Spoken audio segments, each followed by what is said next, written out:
Des soldats de bronze au visage grave portent un cercueil invisible. Un monument pour rendre hommage aux militaires tués en opérations extérieures, au Tchad, au Liban, en Afghanistan, en ex-Yougoslavie. 549 noms sont gravés sur ce mur. Anne-Marie découvre pour la première fois cette plaque en hommage à son mari. De l'arrêt de la Dory Bichon, médecin de 2e classe, 26 ans. Le 6 mars 70. J'ai même mon livret de famille là. J'avais peur qu'on me demande pas, mais je suis venue avec notre livret de mariage. Voilà.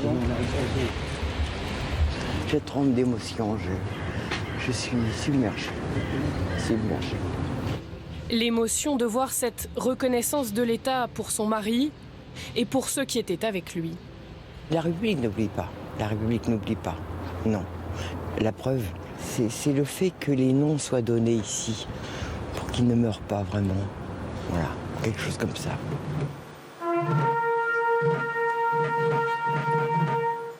Hier, ce mémorial a été inauguré par le chef de l'État devant de nombreuses familles de disparus.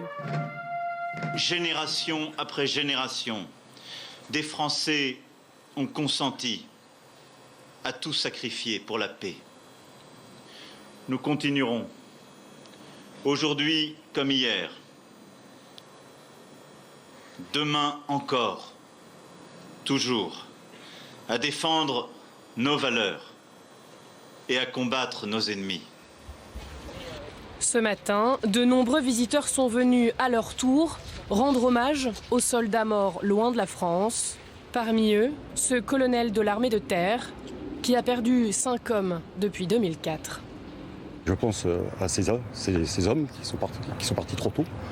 Hein, la plupart, ils avaient moins de 35 ans. Et puis je pense surtout à leurs familles endeuillées.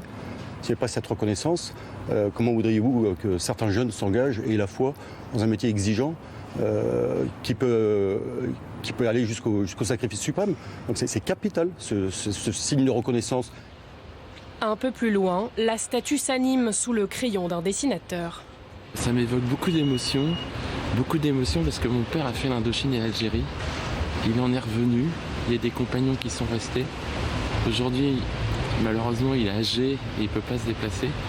D'où le croquis pour lui faire partager ses émotions.